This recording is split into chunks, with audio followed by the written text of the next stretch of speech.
Hey everybody, it's episode 434 of PodQuest. Hey! It's Tuesday, December 6th, 2022. I am Chris, with me is Drootin. Hello. And Walnut. Hi, I'm here, yeah. How's everything going, guys? Oh, it's going.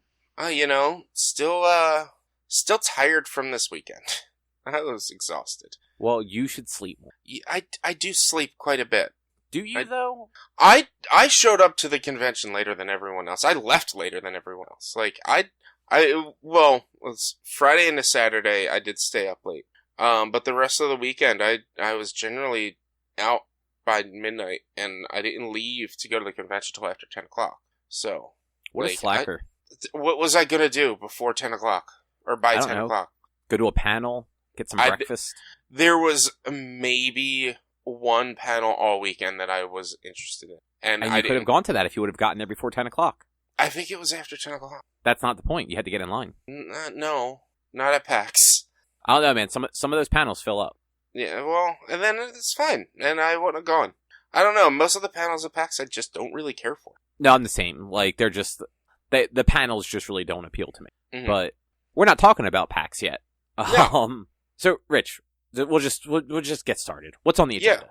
Yeah. So we had book club this week. We all should have watched the indie film called Birdies. And then we all went to PAX Unplugged this weekend. It's not a very busy show. I did also I beat Pokemon yesterday. Somebody didn't send out a message saying, what did we do this weekend? But, we're not going to talk about that yet. No, we're absolutely not, because, PAX. Yeah. There's plenty of PAX to talk about. Yes, I'm sure there is. And you already sent out your tweet that you're going to be streaming at 8 o'clock. So we're on a strict timeline. I mean, if we're late, we're late. It happened yesterday. It happens all the time. You're always late. Not really. I'm usually on time. I'm usually within... I don't consider being late, but I'm usually within a minute or two of the said start time.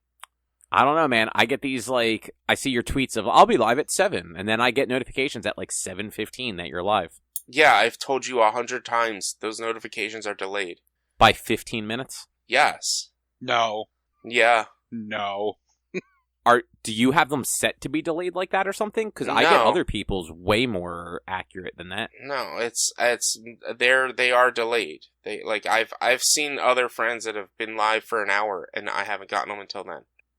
They can be delayed upwards of an hour. I've had people on my stream with me saying, "Oh, look, you're live," because they just got the notification an hour and a half after I started. Yeah, I don't believe you. I'm just gonna say it. No, they are, sometimes they're right on time, sometimes they're delayed, it's 50-50, but, it depends on how much Twitch likes you, and I'm a small streamer, so Twitch doesn't like me. Yep, and I feel like you're just trying to make us believe that you're not late, when really you're 15 minutes late to every stream. I mean, I could be, that's fine. It's not like anybody's sitting there waiting for me to go live. I always go live to 0 people, so. That's fair. Also, there's the old adage, if you're on time, you're late. Well, when you have those countdown things, right? Yeah. You have the buffer screen or whatever you want to call it. Yeah, I set up a little going live screen. How long does that run before you start? 6 minutes. But at 4 it cuts to my first 2-minute ad break, so that once that's over, we're live. Okay, so this way you're not necessarily having an ad in your first hour. Yeah, so the reason I have it set that way is the idea is I am supposed to go live 6 minutes early. And then I should try to go live, there's a delay on my ads by about 4 minutes or something like that, or I don't know. But it's the way I'm supposed to do it is go live 6 minutes early so that the first ad break ends on the dot on the hour, and then every half hour, so at 30 and at the hour, the next 2-minute ad spot goes. All right, that's fair.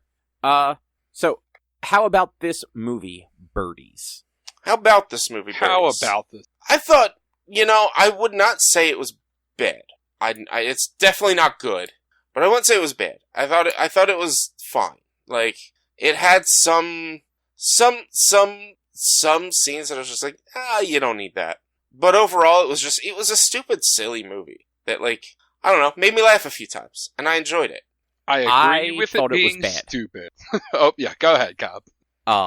I thought it was pretty bad. I think the acting was all just very, very bad. Like, there were, like, two people that weren't just really, really bad actors. Yeah, I mean, I feel like, at least with the rich people, that was meant to be bad. The rich guys, the bad guy team, like, I feel like they were supposed to be over the top bad acting. But there was some bad players in it, bad actors. It's a small indie film, so I wasn't expecting, like, the best out of this. Yeah, no, fair. Which is what saves it from being the worst movie we've ever watched on this segment. Like, because it's an indie film, I'm gonna cut it the break and still give that to the fucking Daniel Radcliffe is Dead movie. That movie's still the worst thing we've ever watched. That should be a parody movie. Daniel Radcliffe is Dead. Yeah, it should be, and it would probably be great, but not that fucking Daniel's movie. That was fucking terrible. But yeah, I will say Erica, after having had a few drinks and smoked, said that she didn't dislike Birdies. Mm-hmm. I literally never laughed once at the entire movie. Well, you have no sense of humor, so it's fine. I mean, I do, but this was not anywhere in that wheelhouse of sense of humor. Yeah, I mean, I laughed enough times to make me be like, all right, this made me laugh a few times. Like, I wasn't cracking up the entire time, and I'm sure some of the jokes really didn't hit, that were supposed to, with me at least, but, like, there was enough, like, just, like, kind of one-liners, essentially, that happened that, like, made me just laugh it off real quick. Like, yeah, for instance, when they were in, when the main guy went to the hospital for the heart attack, and Fred brings his phone, and she leaves, and she's leaving, she's like, you're gonna watch porn, aren't you? And he's like, yeah. And, like, he types in his porn, like, that didn't make me laugh. That was probably supposed to make everyone laugh. I was like, this is dumb. Whatever, who cares? But there were other one-liners throughout the movie that I was just like, that was good. That was clever. That was silly. That was funny. And the solo masturbation sex scene, like, I thought that was stupid but funny, but so awkward. I didn't think that was funny at all. Not at all funny. This was very much a movie that wanted to be like a mid-2000s, like, teen comedy, like your Grandma's Boys, your Talladega Nights, like those movies that came out between 03 and 06, Beer Fest. Yeah, I've never seen Beer Fest, but I was like, I think people who thought Beer Fest was like the greatest movie would probably at least find enjoyment out of this movie. I watched Beer Fest on TV like 2 months ago. Mm-hmm. Does not hold up, like, in a lot of ways. Yeah, but probably. Like is still significantly better than like most other comedies of that time, because there wasn't a lot of, like, Grandma's Boy really does not hold up at all. Mm-hmm. But like those Broken Lizard movies hold up in a weird way, because while they were sort of like toilet humor is the best way to describe them. Yeah. Like, they weren't raunchy comedies. Like, right. A lot of their stuff was like intentionally just stupid, like poop jokes, essentially. Mm-hmm. Mm-hmm. And I feel like this movie tried to go in the other direction and actually be like a raunchy comedy, but like none of the things that they were trying to like push as funny were funny, like that like weird masturbation scene or pretty much everything. The guy getting bit in the butt by the snake and then... You didn't think that was funny? No, because it was fucking gay panic bullshit. Like, yeah. The guy, after the fact, was like, oh, there wasn't venom? Oh, wait, am I getting... Oh, no, it's fucking...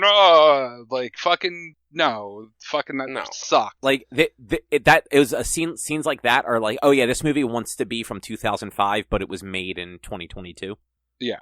Like, that scene would have played better in 2022, and then people would look at it now and be like, oh, that's not okay. Yeah, exactly. Like, I didn't laugh during the movie, but, like, there were moments where I went, like, huh, okay.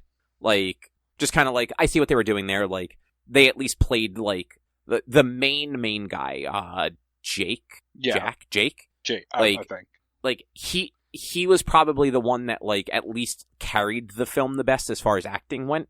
Yeah. Mm-hmm. Like, I think just some of his reactions to stuff, like, the The one thing I thought was funny, and not like laugh out loud funny, but just like they played it well, was there was a scene. It was the scene where like the douchey rich guy comes to their club, and I forget exactly what he said, but he basically said something, and Jake responded with something like kind of like quick-witted, and like that was one of the better like comebacks. And then when he went outside and like hit the golf ball at his car. Mm-hmm. But like everything else was just kind of like more like, okay, like I see what they were trying to do here, but they should have had somebody like that actually knew how to make a movie like help them with this movie. Yeah. Yeah. Like I said, I definitely wasn't expecting like a masterpiece, and I wasn't expecting. I honestly also wasn't fully expecting what we got with this movie. I thought it was going to be a little less like beer fest humor and a little bit more sports humor. Like, I don't know, for some reason I from watching just like the trailer, a little bit of the trailer, I was just like, all right, maybe we're going to get more like this sports golf humor and less of the beer fest drinking party humor.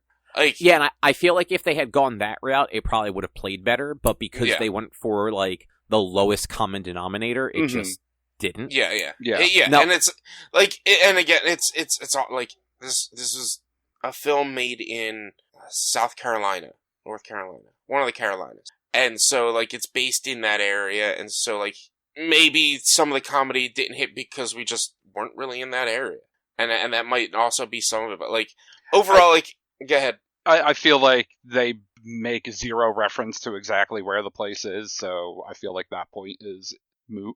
Like, it did not seem like a regional thing. Like, it just seemed like the writing was bad. But overall, like, it wasn't what I expected, but it was as much as, I got out of it as much as I was expecting to get out of it. Yeah, so you mentioned that somebody in this was like a YouTuber that you followed or something like that? Yes, the guy with the octopus tattoo. I can't remember the character's name. He was like he was the pretty much the second or the main supporting actor. What was he, the guy that lived in the trailer? Hang on, I have to go get the dog to stop barking.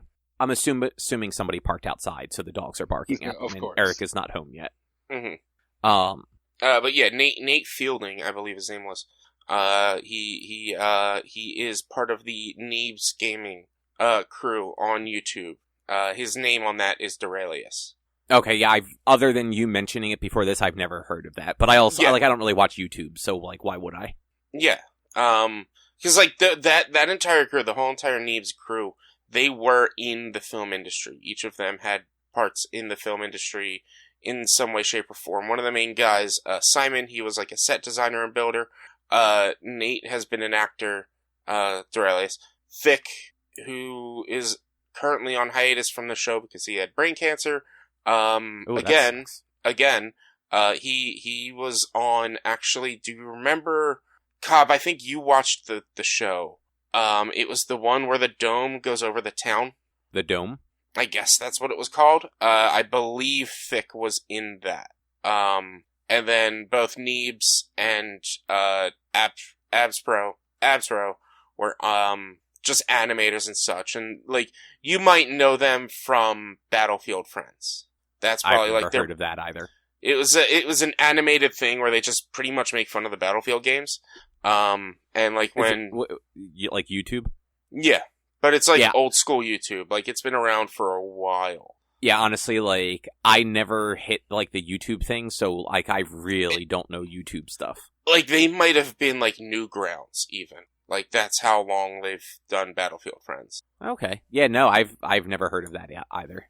Same. But yeah, like, they do a bunch of different, like, unscripted comedy shows on YouTube, like, revolving around gaming. I hope it's funnier than this movie was. Jesus. Oh, it absolutely is. It absolutely is. It's a lot funnier because it's unscripted. It's improv. It's not like written, and they're not trying to act. They're they are playing characters, but they're not acting as characters. If that makes sense. Yeah. And so like they're playing these characters that they've been playing for years, and it's just like they get themselves stuck in stupid scenarios, and like I find it funny and enjoyable. But yeah, so that's how I learned about this movie is Duralius, Nate Fielding, I believe his name was in it, and I was just like, you know what, let's check it out. Let's see how Duralius did. And overall, I think Duralius was fine. He was not one of the worst actors in it. Yeah, The people that actually spent the main golfer guy, that guy, the older guy, and the one female bartender, they were fine. I could totally see them in a cable sitcom role. It's everybody else in that movie was absolute dog shit at acting. Yeah. And I honestly wonder how much the director pushed them into these over the top characters. So the problem is it's not so much that their characters were over the top, it's that they were trying to be over the top, but they were flat deliveries. Yeah. There was no actual emotion or anything behind even some of the most ridiculous things they did. And they leaned on a lot of very tired tropes and jokes from 15 years ago. Mm-hmm. But I don't disagree with Drew. This was not the worst thing we've ever watched. Part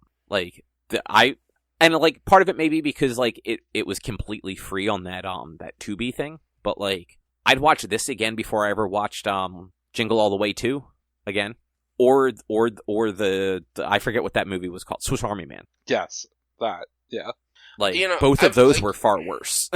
I can't agree with Swiss Army Man, but I also that movie's fucking so bad. Let me finish.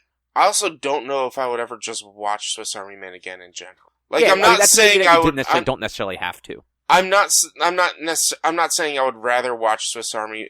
I would rather watch Swiss Army Man again before I watch this movie. Honestly, again, Swiss Army Man was another movie that I was not expecting to have some of the themes that they put into it. It was just absolutely not what I thought it was going to be. And it just, those themes were just uncomfortable and not funny. But, personally, I enjoyed this movie more than I enjoyed Swiss Army Man. But I also probably wouldn't watch this movie again. I definitely wouldn't watch it again. But, if I had to watch one of the three, I'd watch this one again, because at least this one, it has heart. I mean, it doesn't. That's kind of the problem. It's just, I think it was, it's weird, because, it was offensive in certain parts. But, I guess it was just the least, boring? Maybe, I'm not sure what the right word is. Yeah, no, I know exactly how you feel, because I agree. Also, I just realized it's been almost a year since we watched Jingle All the Way, too. Mm-hmm. Alright, it's time to start we watch a movie every year, over and over again. Are we just going to watch Jingle All the Way 2 every year? No. Because no thank you. Let's watch Jingle All the Way. At least get Turbo Man this time. I do have a Christmas movie picked for this week. Or a Christmas adjacent, let's call it. Nice. Fair. But yeah, it's just, I feel like had they had a proper writer kind of do a once over on this script and replaced most of the cast with people that knew how to act, something could have been salvaged here. Yeah. Cause, I feel like they tried to build a lot of relationships with characters that just kind of go nowhere and then are resolved at the end. Mm-hmm. The owner of the golf course and the secretary from the other place, they have that date, then they ignore each other's calls, and then, they're together at the end. It's well, and, I think they kind of seemingly set things up in the background, but poorly. I think some of this might be a little too cutting, because the way their fourth in the tournament joined the club, you knew he found out about the club from her, and so obviously that's how that's why she was connected to it in the end, and why they were they were still talking, but they cut it to make it seem like they weren't, and so there are a lot of problems with this movie in a lot of different ways. The way the acting was, the way the writing was, and the way they cut it. But I bet that if even just cutting this movie in a different way, would have made the movie a lot better. I mean, that could help, but I do think a lot of the issue just came down to a lot of these people were not actors, and they were given roles that they were just not equipped to do. And even being like very small roles, like they made the film hard to watch. Mhm.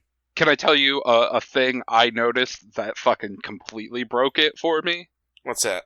So the main golfer guy, Jake, keeps telling the story about how in college he did whatever that caused the issue with him and his girlfriend. His girlfriend never wanted them to golf again. Mm-hmm. Story gets told multiple times. It was in college. He says it happened after his sophomore year when he won states, which A, is not a thing that would happen in college, but then B, later in the movie, they show like the newspaper headline, and he was 23 as a sophomore in college. I mean, that's possible. That's possible. But if you're like, yeah, it's possible if you got held back for 4 years in high school, and like, it's No. like, no. You would No. not have been a sophomore. You could easily have fucking fact checked that you would be like 20. Like, fucking. A college sophomore isn't necessarily someone who's been there on their second year. Freshman, yes. Sophomore and junior are a little bit more open. Plus it might you can be considered a sophomore based on not having enough credits, and so you still have the credits of a sophomore. But it is entirely possible. Hold on. But if you are playing college athletics, no, you cannot. Like that's part of being eligible for college athletics is you have to have the credits done. So like that is yes, it could take you so long to build enough credits in reality for just regular person, but someone that's an athlete and like participating in athletic sports for the college cannot. Maybe he didn't start going to college till he was 21. That's actually what I was going to say. It's possible that he didn't go right to college after high school. But as a there's no way in reality that that's the case. Like, if he's the phenom star golfer, he'd have gone right away. But did he didn't know he could golf until he got to college. They never said he was going on a scholarship. They just said he was really good at golf. He started playing golf in college, or he was just really good at golf. Like, they didn't even say he was really good in college. Yes, they did. Yeah, they did. Literally multiple times. Well, yeah, but they never said he went to school for golf, and they never said that he was in a golf scholarship. No, that is true. But they did not say he was on like a scholarship. I never did either. But it's just, if you go start college a few years later, you're then a sophomore and you're 23 and you are potentially better than any other player on the team where you go to states. I mean, look, maybe his school didn't have like a golf program for scholarships or whatever. He had to go to community college for a couple of years. Y'all know how community college is. It takes you 12 years to get through that shit. Yeah, it took me 4 years to get a 2-year degree at Camden County. Like, it is. I mean, yeah, it's really dependent on how he went to college. It's not impossible for his scenario to have happened. It's not impossible, but come on, they should have just made him 21, and like it. It's funnier though that way if he was 23. Or they probably could have just not had his age. Or that, just make it, just put the salt and like done. Yeah, college sophomore arrested or whatever. Yeah. Or done. But don't write yourself into a hole for a thing that you've done the whole But I didn't see the age on the newspaper when they said it. I don't remember seeing an age on the newspaper. But also, that's not something I would have thought of. A 23-year-old college. No, okay, that can happen. Like, it's not really, like I said, it's not an impossible thing. It's not an impossible feat to where it's like, it might have taken you out of it, but I don't think the majority of the world would look at that and say, oh, that's impossible. I think, I feel like maybe you are the outlier in this one. Oh, I mean, the majority of the world people that focus in on that. We're like the 4 people who are ever watching this movie. Ignore the fact that people haven't watched it. When I say majority, you know what I fucking mean. It's, people aren't gonna notice that small aspect. It's like, Of the 3 people on this podcast that watched it, you're the only one who thought of it. You're the outlier. So 33% of the world will notice it. It's cool. Yeah, but that still leaves, 66, or no, that's not how you do it. Yeah, 66%. No, yeah, 66% of the world isn't going to notice it. Still greater odds that people aren't going to notice it than notice it. We're the majority there, buddy.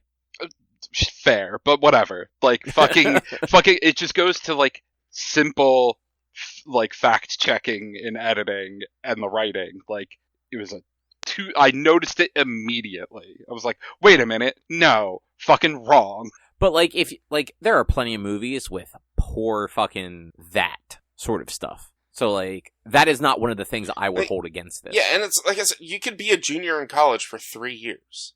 Just not an athlete. But not an athlete. I mean, no, like, you can literally, like, no.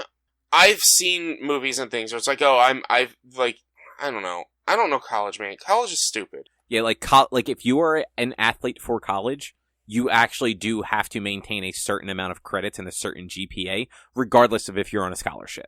Like, you are not allowed to participate in a sport or, like, any sort of, like, extracurricular thing if you do not maintain, like, a certain standard for your education. Yes. And, like, to be fair, and I think a lot of movies, like lean into this, there are colleges where, like, because the colleges make so much money off of athletes, that they give, like, their star football players, like, the light course load so that, they get a bunch of 4-credit courses where, like, they don't have to do any work because they want them to just rest and be ready for the games. But, like, they do still have to at least have their, like, 12 to 15 credits a semester to move up to, like, it's not grades, but, like, to move up to, like, the next year each year, or they wouldn't be eligible to play in something that is an intercollegiate sport. Yeah. And then the school doesn't make money. Exactly. And that's all the school care about. Like, we live in America. Mm-hmm. All colleges care about is making money. Yeah, absolutely. Absolutely. But do you guys want to hear what I have picked for the next book club? Sure. It's a great movie. It's from 1992. Batman Returns. Okay.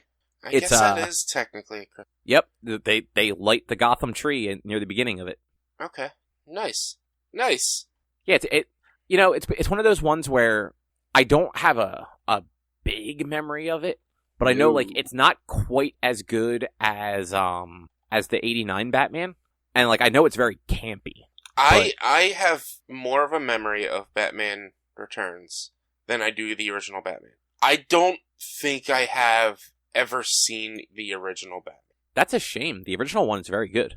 I have zero memory of it at all. Like, I have occasional blips here or there of, like, Jack Nicholson as Joker, but, like, would you ever dance with the devil in the pale moonlight? I don't know any of it. Like, the Batman movie I have the most memory of is, of course, fucking Batman and Robin and Batman Forever. Those two are the ones that I have the most memory of. Okay, which one is which? Batman and Robin is Mr. Freeze. Batman Forever is, Riddler and, Two-Face. What are the other villains in Batman and Robin, then? It's Poison Ivy and Bane. Come on now. Okay. Hey, look, man, I just wanted to see if you knew it. Come on now. We should do Batman and Robin, because they sing the Freeze Miser song in that movie, and that's more Christmassy. Yeah, but that movie is not good. It's better than Birdies. Yes. Valid. But what if it's not? It is, though. Nah, all those real bad Mr. Freeze one-liners are better than anything that happened in Birdies. I don't know, man. Batman and Robin, bat nipples. Bat nipples, better than Birdies. But yeah, Batman Returns is on HBO Max. Mm-hmm.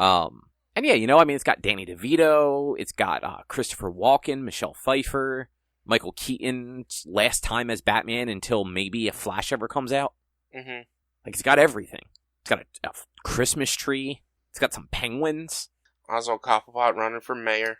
Fucking Danny DeVito just fucking going to town on a raw fucking fish wrapped in a newspaper. Yep, that happens. Oh boy, what a movie! That weird scene where the penguin takes over the Batmobile. I don't remember that scene. He plants like some sort of like remote control device in there so that he's steering the Batmobile. while Batman is like trapped inside of it. Mm. I'm also pretty sure there is a scene where Batman just straight up kills somebody. If I remember correctly, like a man has like one of those like very cliche like dynamite wrapped with a like timer for like a bomb, and he just kind of like hands it to him and like shoves him in a manhole or something like that. I'm like, yeah, so fine. like those movies are like Batman murders people in those movies, just not like explicitly. Like, yeah. If I remember correctly, when he in Batman '89, when he comes in with the Batwing near the end, he fires bullets at the Joker and his henchmen. Like, I'm 90% sure that happened, but you know, it is what it is. But yeah, Batman Returns should be a good time. We'll be watching that on. Should have looked this up already. 22nd, so just before Christmas, actually. Yeah, we'll talk about it on the 21st. Yeah, but it'll go up on December 22nd for everyone to hear. So how about PAX? How about PAX? PAX, man, PAX was another good year. A lot of interesting games. There wasn't really that big hot ticket game this year.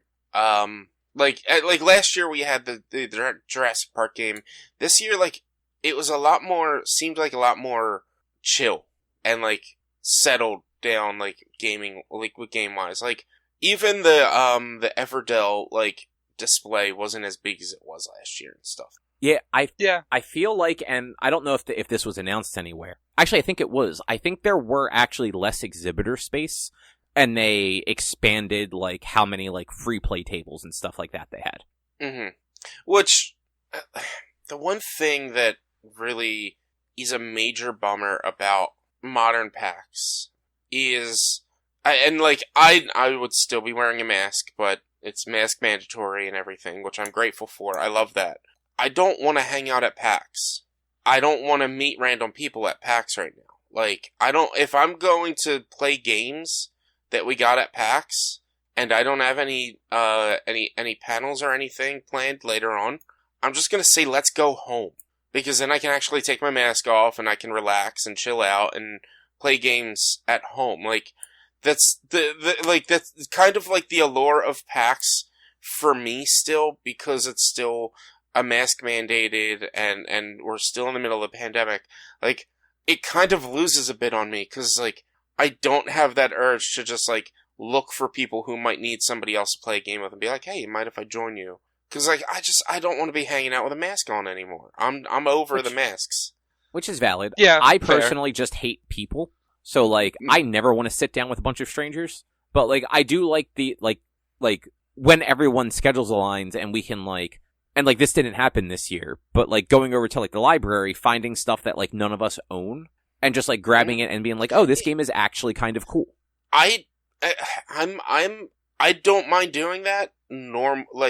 If we weren't in the middle of a pandemic still, I would be like, yeah, let's do it. But even right now, if everyone's schedule aligns and it's like, all right, well, all we have left to do is just hang out and walk around still. Do you want to play games?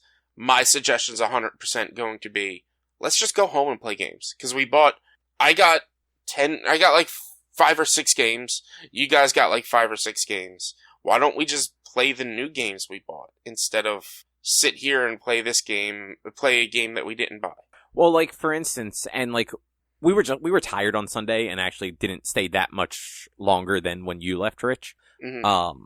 But we were originally going to try and go and grab that Nexus Inferium game, the one that's there every fucking year about like the necromancy. Mm-hmm. We looked and like, so the app this year you could actually search the library from the app. And we were going to try and grab that and see if anyone wanted to try it out, because every year we look at it and every year it's like, this looks like it could be cool, but it's $60. Do we want to just buy a $60 game and like hope it doesn't suck? But we figured, we'll try it, see if it doesn't suck, and then maybe buy it then. Mm-hmm. Have you never been able to like play test it at their booth? No, I fucking hate playtesting stuff in booths. Because like that's on if that's like, I would much rather do that first. Is go to a booth and go to somebody who knows how to play a game and learn how to play the game through the people that are there that know how to play it, rather than and this is even without masks, rather than go grab a game that I don't know of at the library, bring it down, sit down, and sit around for an hour trying to learn how to play this game we don't know how to play. You know, like pre-COVID, I didn't mind so much like the like doing the things in the booth, but like that show floor is already generally uncomfortable. Like Saturday was just fucking awful. Oh, it was so fucking hot in that place. It was mostly the rain, man. It made it more humid, which then made it more uncomfortable. But like that with a mask and then sitting in these tight little fucking booths, like that is not fun. And like it honestly just like I am less interested in the game then because I'm really just thinking like, okay, how long until this is over or we can reasonably just get up and leave? Like we'll talk about it a little bit more in a minute, but like you and I went and played that React game. And I actually enjoyed that, but like we also had space. Like that their booth, like they didn't have that many people in there when we happened to sit down. Yeah. And we were wrapping up right as like they seemed to be getting a little busier. Mm-hmm. But had all of those tables been full of people, I probably would have like, you know, halfway through been like, hey man, we get the idea of this. You want to just like head out? Yeah, like that game was fun and like I like going to the booths and talking to the people who make the games or who know how to play the games. Because, like, I learn much better just by you showing me how to play rather than sitting there reading an instruction booklet and then, the games I bought, like, Seven Souls, I played an entire match of that, me and the guy at the booth. Am I gonna remember how to play the game fully 100% when we go to sit down to play it? No, I'm not. But at least I have an idea and an understanding.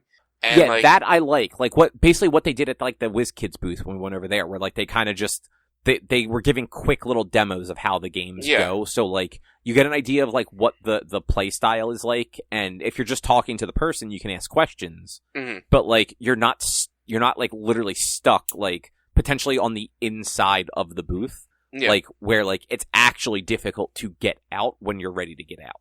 Mm-hmm. Mm-hmm. That's just like I love PAX. I look forward to it every year.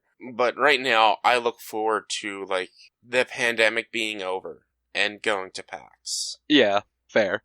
Because like even like we already said earlier, like there was maybe one panel that I wouldn't mind to have going to, but like I didn't find out about it until after it was over, and it was like an actual play or something like that, and I'm just like, all right, whatever, it's fine. Like I'm not gonna sit. I can barely sit and listen to an actual play while doing work. To sit during a convention and watch an actual play, like I don't know if I'm gonna be able to do that. So it's just like I'd end up I'd definitely end up leaving halfway through or something. And it's just like other than that, like I don't care about fan panels. I don't dislike fan panels. It's more just like what those panels are don't appeal to me because like a lot of them are like D&D related, and I'm just not super into that. Mm-hmm. So it's just one of those. It's like, yeah, no, I don't have to go waste an hour here. Like I can waste an hour doing something else. Yeah. Mm-hmm.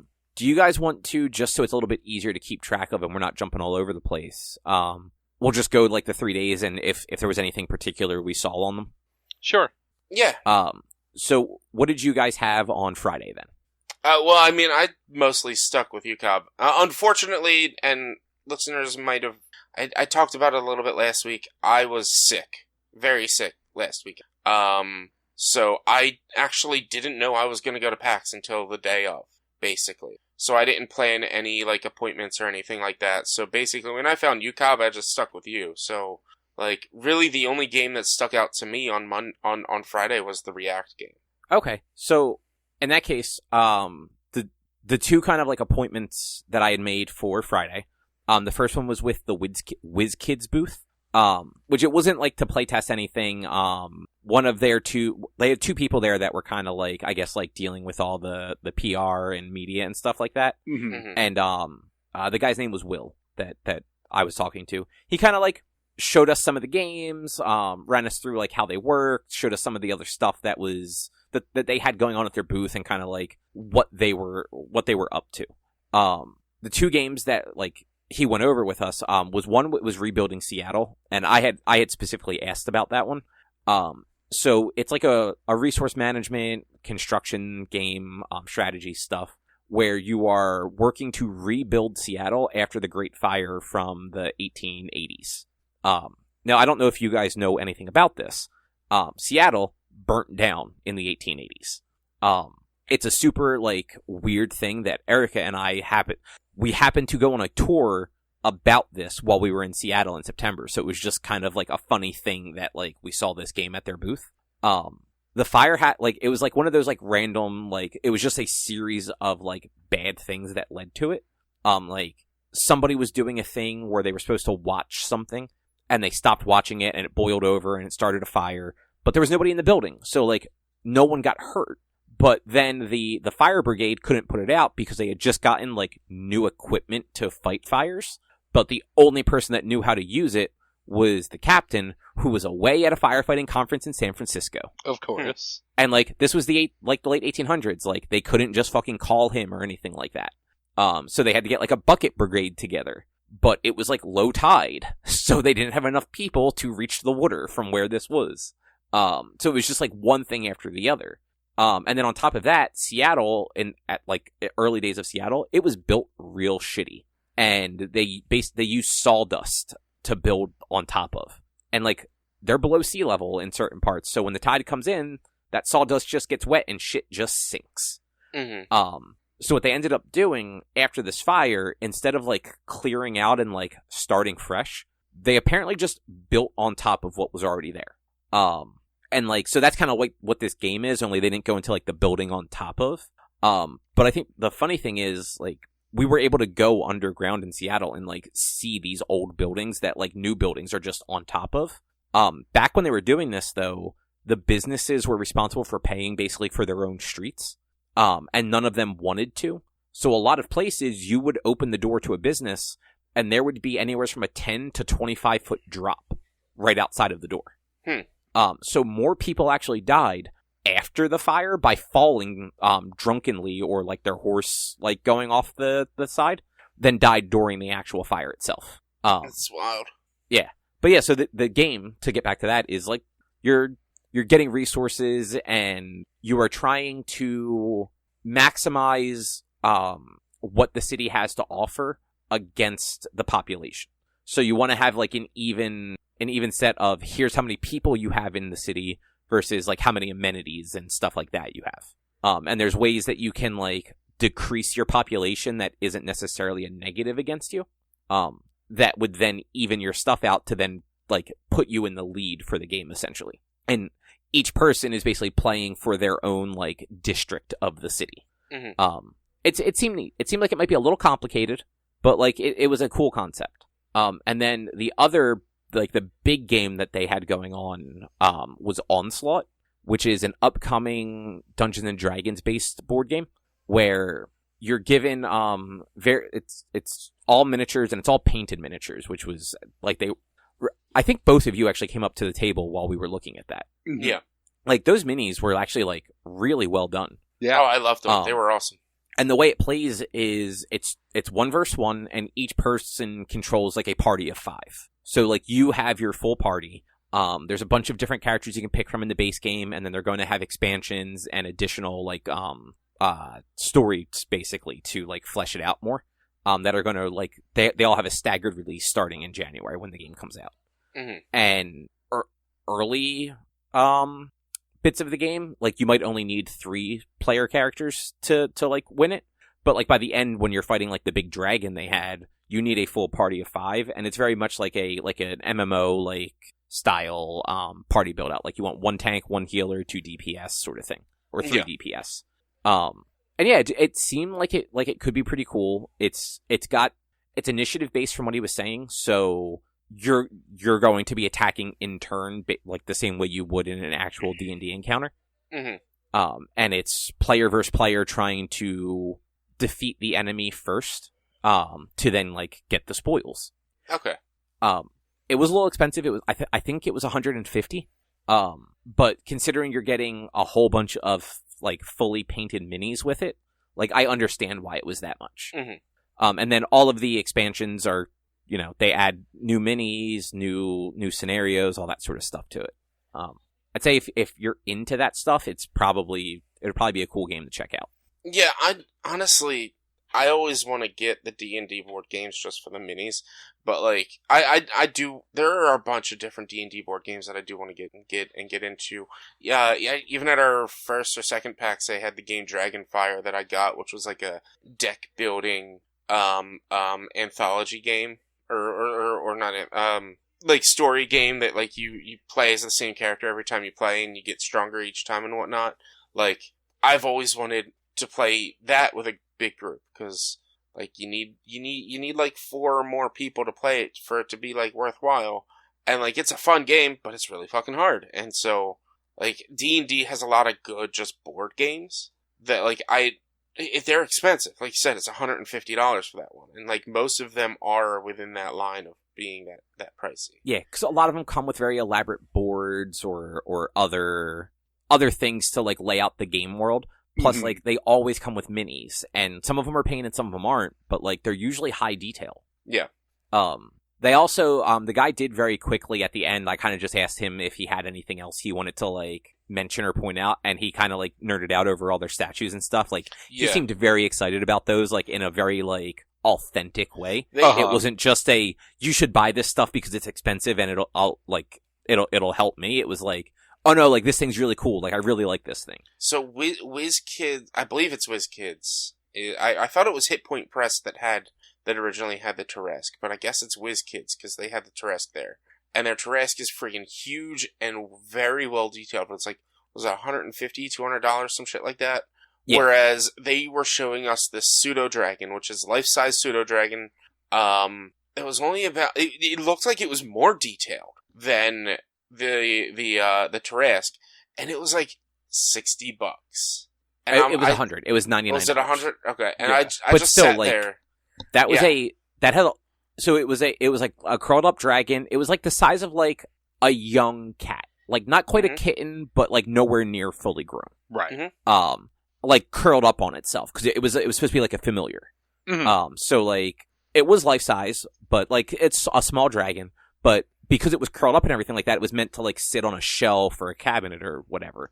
But they didn't half-ass it and make the bottom just like flat and black. The whole bottom was completely detailed. Yeah. It was painted. It had ridges for like the tail and the talons and everything. Yeah. And like when I mentioned that to the guy, and he's just like, "Well, yeah, if you put it on like a glass shelf, we don't want it to just be like boring on the bottom." And then they also had Cobb. You pointed this out to me. They had the minis from the Ukatoa special or the Mighty Nine special of Critical Role that had aired the night before. Yeah. They also had those cool 80s styled statues. I don't know what those monsters were. You guys might know better. No, but I even forget what they were. There was like a devil thing. That's the probably like a flame giant or some shit like that. Yeah, maybe. They were based on like the original D&D art from like the books, and they looked very cool. Like you know, they were a little campy and they looked dated, but like in a very cool way. They have a gelatinous cube plush coming out in March that they have. Oh yeah, there. That thing was actually really cool because you can put stuff in it and then see it inside of it. It also comes with like parts of a skeleton and a shield when you buy it. Oh, okay. I think I missed him saying that. I don't know if he said it or not, but I went and looked, and like you can pre-order it, and it included those, which they actually were inside the gelatinous cube they had there. I did see the stuff in there because he did mention if you go over and look at it, you can see like the adventurer that got caught, or I forget exactly how he worded it, but it was pretty cool. So yeah, like their booth actually had some cool stuff. I had meant to stop back and try and pick up for Onslaught. They had like mini versions, like not mini versions, but a mini like here's how it's played sort of thing, where I think it was like one scenario, a much smaller board, and like a couple of minis, to basically give people an idea of like what to expect with the full game when it comes out. And I completely forgot to stop back there during the weekend to try and grab one of those. And then the other thing that Rich, you and I checked out was it's a one-on-one card battling game called React from Brother Ming Games. It just went on Kickstarter like mid last week and is already fully funded. That was a pretty cool game. I liked it. Yeah, I liked the concept of it was like sort of it was a PvP battle, anime inspired battle game, that like was all original art, all original, like everything. It wasn't just like, oh, let's take these anime characters and put them in here. It was like, no, we're gonna like make up our own anime, basically. Yeah, like there was no licensed property. All of the player characters are themed after like different types of artists. So I think, Rich, you got a dancer and I was a calligrapher. Mm-hmm. And like every character has like a different play style. So Richie's play style was very movement oriented. Like he could move from one end of the board to the other in one turn. Okay. Whereas my character was much more subdued. I couldn't really move much, but I had abilities that could allow me to make other like the enemy characters basically move towards me, or corner those enemy characters if possible. And I think, what was it? There were 4 card types to each deck, right? I think there was like 6 or something like that. Okay. It was a limited amount of like you had a full deck of cards, but it was a limited amount to how many types there were. So you were getting the same card a lot, but like those cards were really, they had very specific functions that if you weren't playing them right, like you were just doing yourself a disservice. Like it's not one of those games where you need a 60 card deck and every card has to be unique. And then you also had the ability to basically power yourself up for at least one turn, depending on like if you use the ability right away or not. Mm-hmm.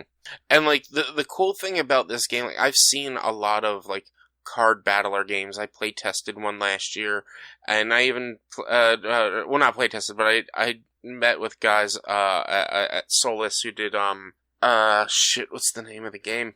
I can't remember. Pocket Paragons. And we talked about that last year, and I even talked with people this year with a similar style where it's like you can, all of these characters, like all of these cards and these characters, like you buy the decks separately and then you battle your friends, but you don't intermingle the decks. It's all the decks are all of their own. Whereas with this game, you get it all. Like it's not like buying the packs and the decks separately. You get each of the decks when you buy the game. So like you don't have to wait for your friends to buy the other decks so that you can battle them. You have them all, and you can bring it to your friend's house and play. Yeah, and I guess like just saying it's a card battle game is a little divisive to it because there is more. It's not like Magic or something like that where you're really just throwing cards out at each other. It like the game does involve like a grid based board. Like you do have to move your pieces around, summon new pieces. Each character type has a different way of summoning pieces and a different way of attacking. Mm-hmm. So, and the idea is you need to do 3 damage to your opponent's, like, artist. And your opponent has to do 3 damage to you. Yeah. On Kickstarter, they do have 2 different versions of the game. They have a version that is just like the cards, where, like, you get like, the board and everything, but there's no, like, fancy, tokens for your characters or anything like that. And then there is the fancy version, which is these really nice, like, clear plastic like standee pieces that have the artwork on them, so you can actually see both sides of them. Mm-hmm. And those become what you're moving around the board for, like, your artists and for, like, the minions that they may summon. Yeah, and I think they even said that, like, the game is basically ready to print. They just needed pretty much the pre-orders from the Kickstarter to get it going. That, and they were apparently, when we saw the game on Friday, they were all already very close to hitting some of their stretch goals. Oh, so yeah, I'm actually on their Kickstarter right now. $100,000 is what they have right now. 897 backers. Their initial goal was $20,000. That's awesome, because like it was, and like the Ming, the guy whose game it is. He made a really good point where he was just like, I wanted to do like an anime themed game, but he didn't want it to be like the stereotypical either licensed property or fan service. Mm-hmm. He wanted the style and like the silly anime bullshit without the stupid anime bullshit, if that makes sense. Yeah. And yeah, like I super enjoyed it, and like I actually intend to back the Kickstarter. I have the tab saved on my phone, so I can do it in the next like week or so. Yeah. I might back it. Because I really liked it too, and so I might, I'd really want to, I'm really thinking of backing it. It was a fun, I loved the art. Like, if you have a really cool or unique art style in your game, you are going to sucker me in so fast. But Drew, how about you? Anything from Friday that jumped out or anything? Well, so Friday, most of my time was spent at the 2 McElroy panels. They did the opening keynote panel, was all 3 of them. Griffin and Travis in the building. Justin was there over the internet because his wife had work, so he could not leave their kids. That was just, your kind of standard, hey, this is how we got into doing this stuff with our dad and making one of the biggest D&D podcasts out there. And then their actually, I'm wrong. More of that was in their Q&A. They also didn't really know what else to do. So they spent the first few minutes, hey, we did this. Then they were like, we came up with 20 things. We're going to roll a D20. And here's the thing we got to fucking talk about for 3 minutes. And it went from simple, like at the low end or high end, like with a 20 of like, yeah, talk about how we got into this making podcasts, to closer to 1 where things like, what's a secret you've kept from dad? Or explain the complicated political landscape that led to World War I. Or the differences between the Naruto anime and manga. So it was really funny and random. You got the hey, here's how we did the things and what we would do. Also, I don't know, here's things about World War I. And then later that seems like they just had fun with it. Yeah, absolutely. Apparently they figured out that 18 hours before the panel was supposed to start. So the night before. Yeah, that's classic scheduling right there. Oh yeah. Oh shit, we have this thing we have to do tomorrow. What do we do? All right, let's come up with 20 things and roll a d20 because Dungeons and Dragons. And then they had a Q&A what was later. The other one? Just a Q&A where, at least for this, they took all the questions beforehand apparently on Twitter and just had their moderator who just ran through how many ever questions they could get through in an hour. Well, that's actually, I feel like that is I'm sure people in the audience were bummed if they weren't doing live questions, but that is such a better way to just get through questions and not have people stumbling up to a microphone and rambling for minutes at a time. Yeah.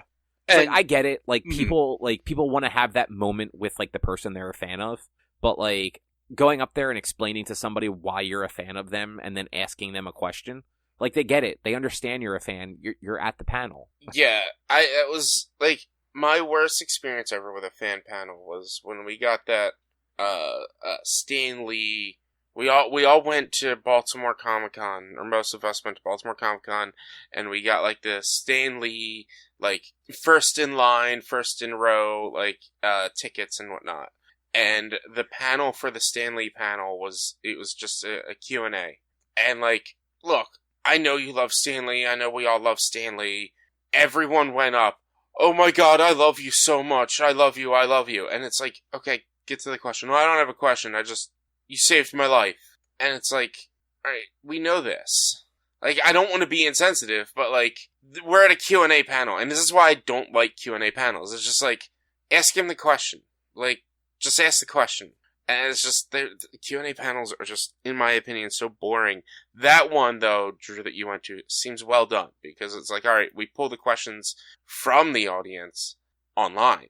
And we just ask those questions. And, they kept it moving, and it was a good mix of, legit questions about D&D or whatever, and then also, off-the-wall weird questions. Mm-hmm.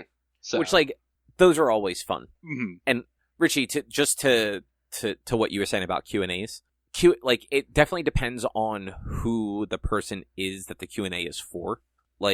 I've been to plenty that are exactly like that Stan Lee one, where it's just people get up there and they ramble for too long, and then they don't really have a real question. So they just ask something kind of just random spur of the moment. And I've been to other ones where I at what was that convention that was in Philly? Fan Expo? Yeah. Probably. Yeah. I went to two there. One of them was Monica Ryle, she's the current voice of Bulma, and she's done all sorts of other voices. Okay. And like hers was really good because it's like it wasn't like a packed room of people that just wanted to be like fanning over her. So people were like asking like legitimate questions about like what it's like to like be like a director for voice acting and like what was it? Oh, she's also the voice of Froppy in My Hero, and then she's also one of the directors. So like they were asking her questions like what was it like directing the movie while also having to record for one of the movies. So like it was like legit questions about like voice acting and like what she does. Yeah. And then at New York Comic Con when I went to the Brandon Sanderson Q&A, like that was a lot of like people like getting up there and like asking him legitimate questions about like his work. Mm-hmm. Like it wasn't just like, oh man, like you're like some people did get up there and like do the you know, your books mean so much to me, like they helped me through like a tough time. But he was kind of like he got up there and like before it even started, he's just like, look, we're gonna do this. Like, let's get as many of these through as we can. Like, if you have a question I can't answer, I'm just going to tell you right away that, like, I can't answer it. So I feel like that kind of, like, reined people in and had them asking a little bit more, like, specific questions for him, which was cool. But other than the paddles, Drew, did you see anything else or do anything else on Friday? Friday I played one game of Blood on the Clocktower. I played a game of, what are the three... What is the not trouble brewing or sex and violence script? I forget what the third script is. But I played a game of that. I was a traveler. I was the judge. I didn't get to use my power before I got exiled. Because at a certain point, it was a 18-person game. Damn. And at one point, they were like, wait, we should just exile the travelers because their abilities could just fuck everything up. And so they exiled the other one, and then they voted to exile me. And I was like, I could probably make an argument for my ability because I was an evil judge, so I kind of really wanted to use it. But the judge's ability, they get to just make a vote for execution pass, and that's it. Day's over. Oh, that's fun. So, like, I fucked up by not asking the demon who the minions were on the first day because I could have really made a day really fuck the good team. But because I found out an outsider, and we had a godfather on the team who, if an outsider gets executed, they get to then kill in the night. So we could have had a night with like 6 kills, or a day and then the night with like 5 or 6 kills if I had remembered and found out who the minions were and been like, oh, what minion are you? Godfather? Okay, I know an outsider. You nominate them, I'll make it happen. But never got to use it. And that was like most of my Friday because that game took like 2 hours. Yeah, that seems like it. With that many people, that seems like it would have been a long one. It was a lot of fun though. Well, that's good. I mean, that's what's important. Mm-hmm. Rich, anything else that from Friday you want to mention? No, not really. I didn't really see any. Like, I got my my mystery box that I do every year. Got a few I got, what was that game? Like the game of vaccines. It's a card game that you're supposed to give to a child when they get their vaccines. I don't know. It's dumb. I haven't really opened it up yet, but yeah, it was like this year there wasn't really that hot topic item to actually like check out. It seemed a lot more chilled out to where Friday just was like each day kind of just was like, all right, I'm here. All right, I'm done. Pretty quick. All right. Well, in that case, Saturday. Drew, other than Thirsty Dice, did you get up to anything fun on Saturday? Honestly, Saturday, I think Thirsty Dice was pretty much all I did. Like, we poked around, looked at different booths for, like, dice and whatnot, but didn't really play anything. Okay. Well, Rich and I went to the Forever Stoked creative booth. Yes. And they kind of did, like, a whirlwind of demos. Yeah. So, I wrote down all the games that they showed us. They showed us a game called Kumite, I believe is how you would pronounce it. That was the one-on-one like card battle game that was it was like color based, and depending on like what color you threw out would depend on whether you won or lost, and it was kind of like a circular, like this color beat this color, but this color beat that one sort of deal. Oh, was that? I guess that was the one that I didn't play. Yeah, right. so yeah, we yeah. didn't. I didn't really. I couldn't really hear much about that game. The cards looked cool, but like I couldn't really hear much about it. Super crowded on Saturday.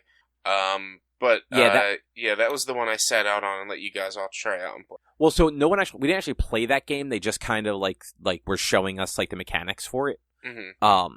But it was basically you had 4 cards in the center, and each of those had like a primary color, and then it had like arrows that went clockwise around it that circled back to that primary single color.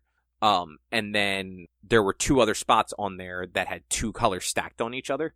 And I think the card that they demoed with, like, the main color was red, and then there was a yellow and blue, and then, like, a green and something else. Mm-hmm.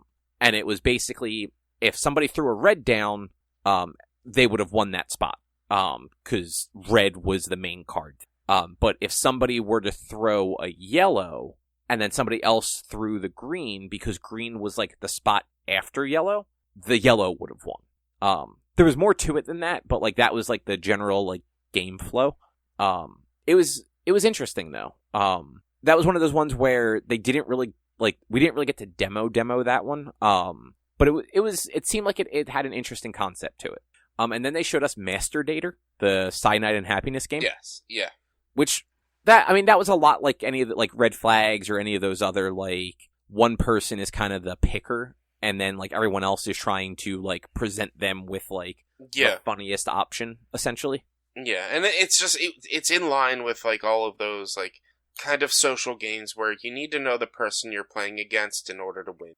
Yeah, and so, like, being that, like, it was just a bunch of strangers, it was one of those where, like, you were kind of playing to yourself more than anything and just hoping that the other person had a similar sense of humor. Yeah. Like, it was silly for sure, but I was like, I don't know. I'd probably wouldn't play this game more than it. Yeah, like with the right group of people, just like Red Flags. Like with the right group of people, it's fun. Mm-hmm. And in this case, it was like the person doing the choosing picks 3 like cards that basically describe the type of person they're looking for. And it's like, it seems like it's all kind of negative qualities in one way or another. And then the people that are trying to like get picked, they have 3 head cards in their hand and 4 body cards. And they're basically putting one of each down together and explaining why that combination makes their perfect match. Mm-hmm. So, like, I think at one point I had a bird impersonator, which was literally like a guy impersonating a bird. That was the head. And then the body was a mummy. Mm-hmm. And that person was into, like, littering, free stuff, and true crime podcasts.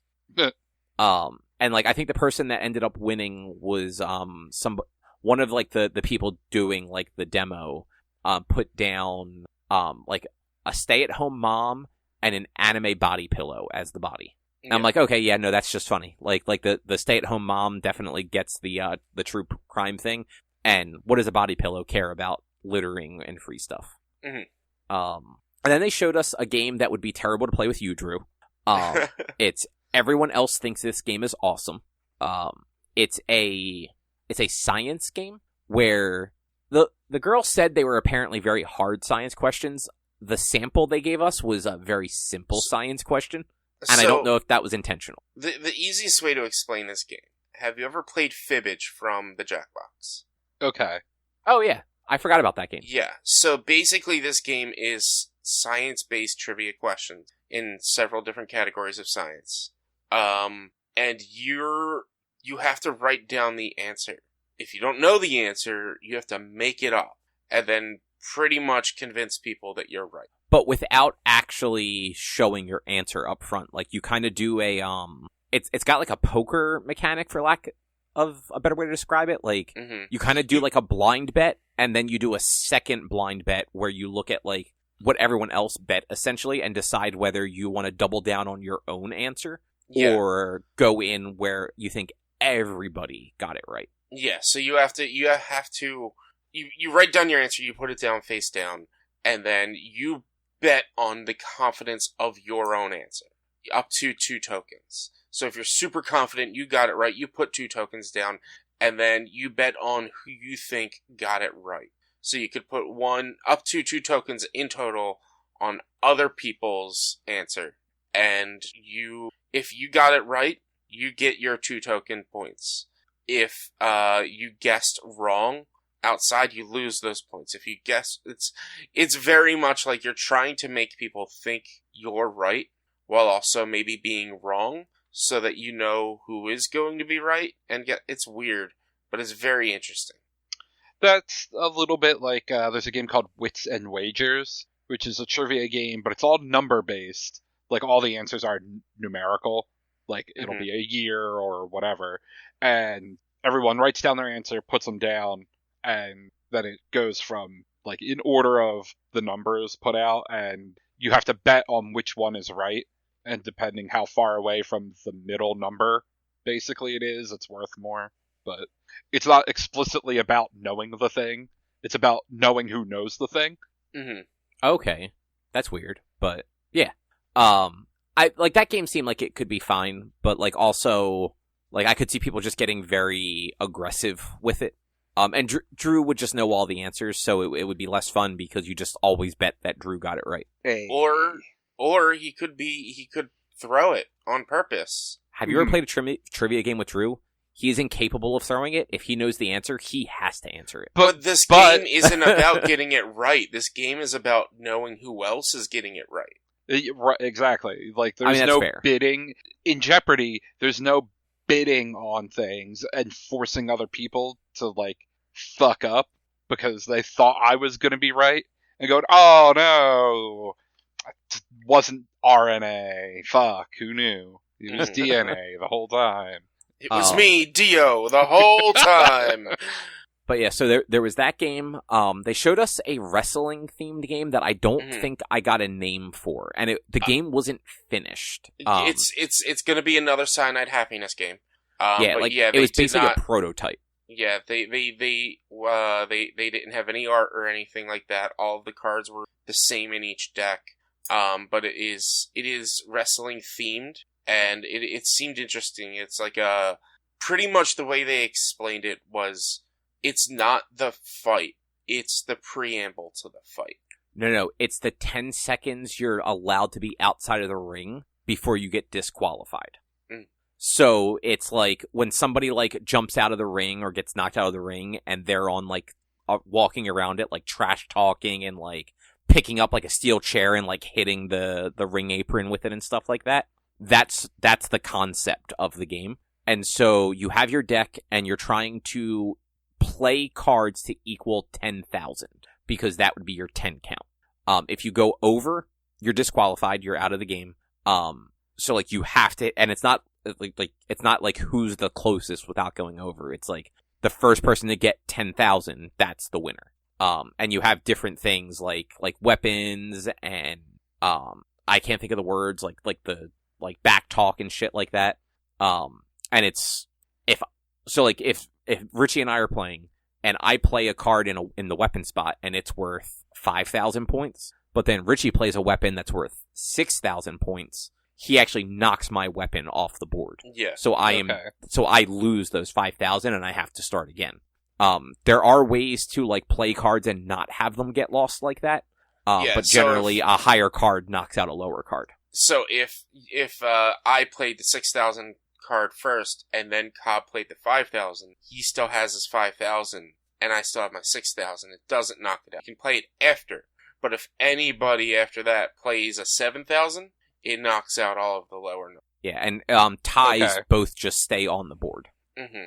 Yeah. It actually seemed like it could be cool. I think they said it would be out sometime late next year, or it might go into production late next year because they're still finalizing the verbiage on the cards and they have to do the artwork and everything. Mm-hmm. But like interesting concept. Like I'd be interested to see if they have it next year what like the final game looks like. Mm-hmm. And then the last thing they showed us was probably my favorite thing. Well, the last thing they showed us that we can talk about. They did show us one thing that we can't talk about yet. Yes. But the last thing they showed us that like I legitimately thought was pretty cool was it's called Made Up Movies. So this was one person is pitching the reboot of a movie, and the other players are playing Hollywood executives, basically interrogating them why their movie should be made. Mm-hmm. And so the way it works is you're picking the person pitching the movie is picking a bunch of cards and basically assembling a random movie reboot. So the guy that was demoing it when we got up there, he had picked the movie he was rebooting was Speed. The starring actors were going to be Oprah Winfrey and Samuel L. Jackson. I have to sneeze. I apologize. All right, I think I'm good. So Oprah Winfrey, Samuel L. Jackson. I believe it was supposed to be the genre was sports movie, right, Rich? I can't remember. And then the last two things were like films it was going to be similar to, and he had picked Bridesmaids and My Big Fat Greek Wedding, and everyone else that was playing had I think 3 cards of things they could ask, and that person had to then like defend. I think the best one was the guy who read his card incorrectly. So one of the guys, his card was, why does this movie need to be remade? And then it had a second paragraph of, but keep starting over, basically. There was more to it than that. And the guy that was playing that card thought it meant for him that he was supposed to, like, continuously interrupt the guy and re-ask his question. And he got super into it, like, in, like, a fun way. And even the people demoing the game, who the guy demoing it was the creator of the game, was like laughing. And at the end, he's like, I knew you read that card wrong, but that was just a lot of fun. So I just let it keep going. So like there is that little bit of like almost like emergent gameplay. Mm-hmm.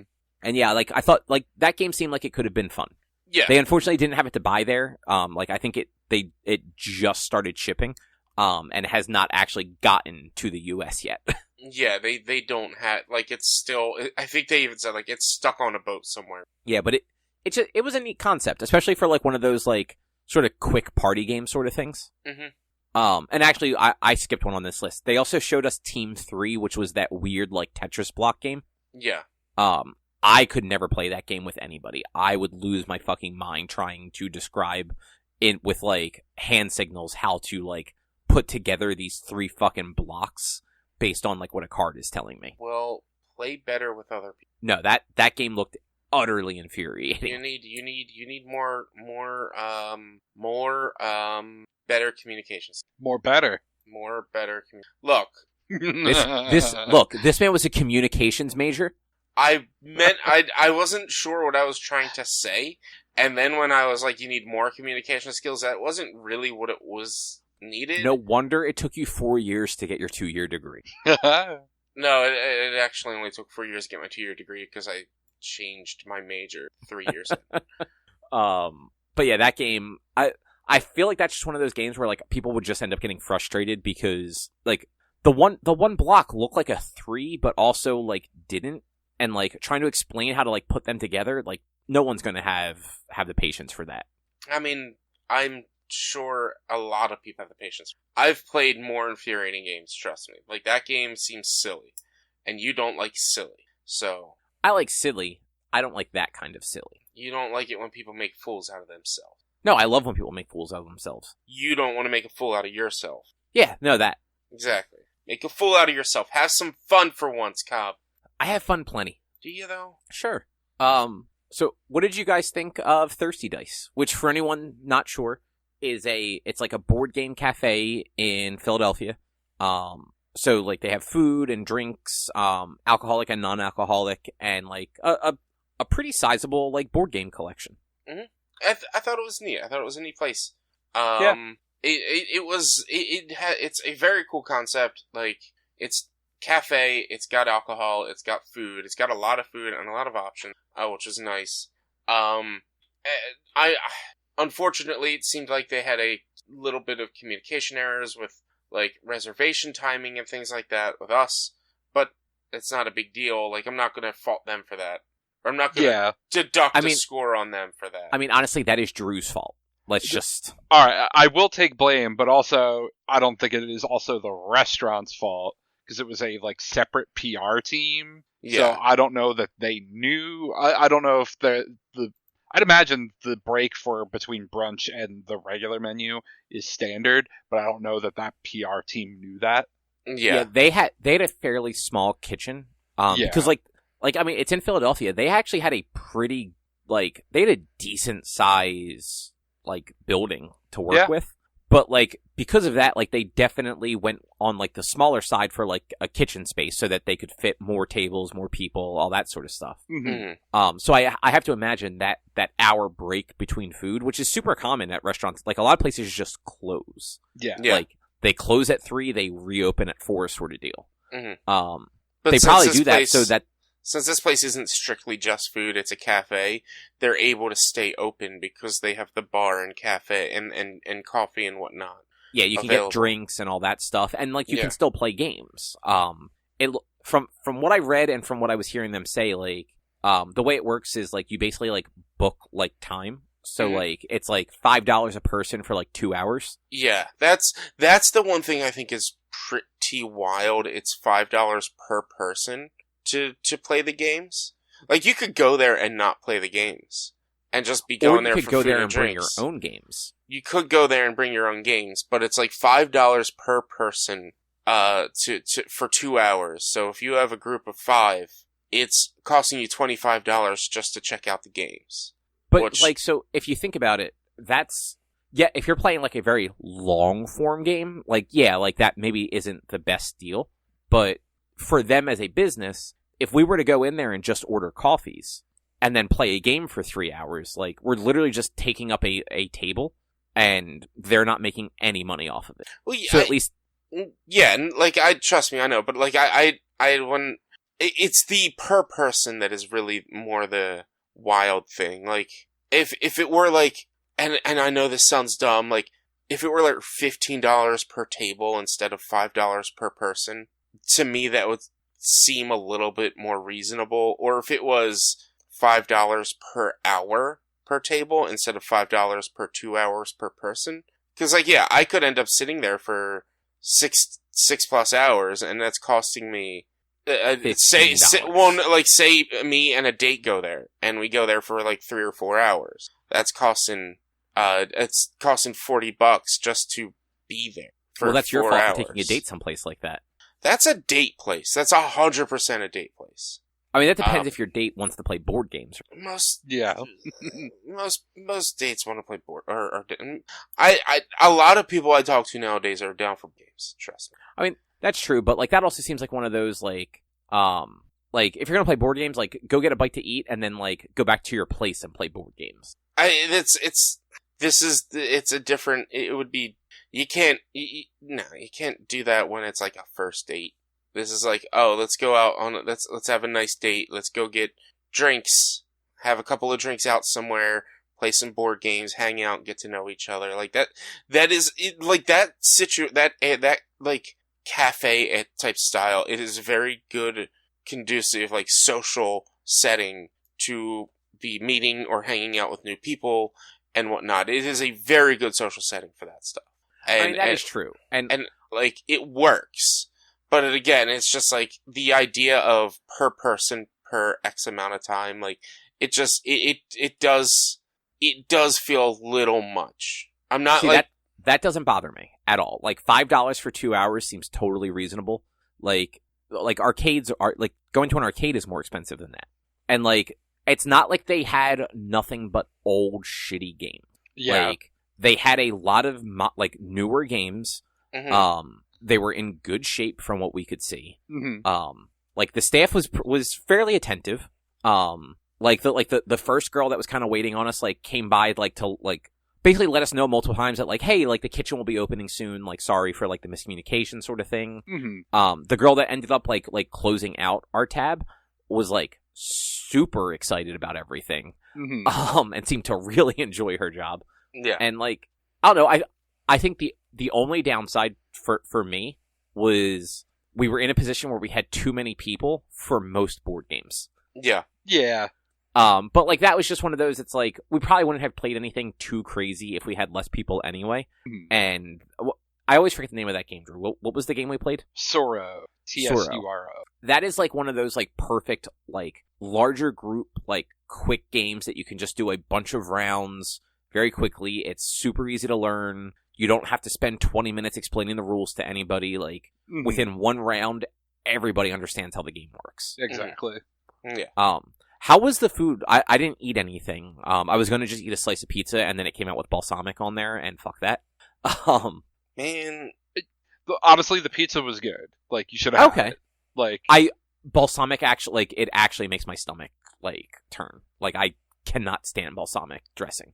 there's something wrong with you. It's blame your most wife. good. She chose it. It's most vinegar. So I love margarita pizza. Most margarita pizza that I have, Yeah, I've that never was seen that was balsamic on there. No. balsamic and pesto. That was not a margarita pizza. I'm down for the pesto. It was just the balsamic dressing on But there. They shouldn't have called it a margarita. It was not a margarita pizza. Yeah, I mean, I'm impressed to know that it wasn't bad. Just I saw that it was like pre-frozen dough, and like that's always very hit or miss. But like it looked like it was well cooked at the very least. Yeah. So like, Yeah, and like how were like the burgers and sandwiches and stuff? Because I know like Drew, you got like some sort of like hot chicken sandwich, I believe. Yeah, that was really good. Mhm. Like, juicy, not too spicy, but spicy enough. Nice. Did the two friends that you brought did they enjoy the food? Yeah. I know the one girl seemed to enjoy the nachos. I don't know about the other one. Yeah, no, the other one liked the cheesesteak, but just the roll was, she can't It was a do lot of roll. carbs too much, and she saved the space for the pizza. So. Right. Yeah, I mean, my chai, tea, coffee drink was very good. I got it like a pomegranate boozy drink, and it was really good. But like, I couldn't finish it, and I was like, man, I probably should have gotten a coffee drink instead of a boozy drink. But like, it was very good, very tasty. But I ended up like I nursing that thing for the hour and a half, 2 hours that we were there. Mm-hmm. And how about Yeah, your we were there fries? for like 2.5 hours actually. The fries were good. The fries themselves were just kind of generic, but like the topping and everything for them made it a little bit better. Like for the most part, they were fries. Like it's hard to go wrong with fries. Dude, that is not true. So the fact that they were decent fries, fucking awesome. I mean, I've never had bad fries. Oh, I have. Like when they're, and like to be fair, like 9 times out of 10, the bad fries are like takeout fries that are like delivered, and by the time you get them, they're cold and soggy and just like depressing. But like there are a few places where like I do not care for their French fries. Like actually, there's that place in I guess it's technically Haddon Township, Brico.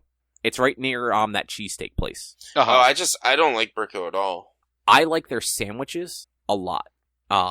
Their French fries, which come with all their sandwiches, I'm fine just never having those. I got I got a pizza from them once, and it was honestly the worst pizza. Was it a gluten-free pizza, or Well, was yeah, this before you were gluten-free? no, it was gluten-free pizza, but it was the worst gluten-free pizza ever. That's fair. I've never gotten their pizza. I've gotten 3 of their sandwiches, and they do, I don't remember what they're called, but they're basically like, this is gonna sound like such a stupid fucking thing. They're essentially like an open-faced calzone, Mm-hmm. Okay. which I realize that's that's just a fucking pizza. But that's why I was saying, like, this is gonna sound fucking stupid, but it's not a pizza, but it's an open-faced calzone is the best way I can describe it. Like, but also the pizza was the worst pizza I ever had, but it was the best gluten-free crust I ever, which talks a lot about their pizza. and gluten-free crust. Yeah. But yeah, I did think that Thirsty Dice was cool. Like, I would definitely go there again. I think the only downside is they're just far enough away from like where I usually am in the city to make it like just like, oh yeah, you know what, like we're here right now, let's like walk over to Thirsty Dice and like get like some food and like play some board games. Like, it's definitely okay, this is where we're going, so let's like either head in that direction early or like grab an Uber. Yeah. Mm. Yeah, it's not super easy to get to from Jersey. Like, it's not far from the Broad Street line. It's like 2 blocks or like 5 blocks. Let's see. So like 3 blocks from the Broad Street line. I'm actually looking at it right now. Like 6, according to Google, 6 blocks. Or something like that. I don't know. It was Google Maps had it averaged at about a 25 to 30 minute walk from the convention center, and that was the corner of Broad and Arch. So like, if you were to leave from Ferry Ave Station, it would take about a half hour to get, like, using just public transit. You'd have to go take the PATCO, and then you'd have to take the Broad Street line down. Right. And then walk 5-6 minutes. So it's like, it's not in a bad area. It's not, it didn't seem too crowded around there, or too, like, uncomfortable to be around. It's definitely on the precipice of where Philly gets rough. Mhm. But yeah, like, it wasn't quite there. Like, it was definitely, like, there were people on the street walking. And, like, those were, like, the nicer, like, row home areas of Philly. Like, those houses were probably worth more than you'd expect them to be. Oh, for sure.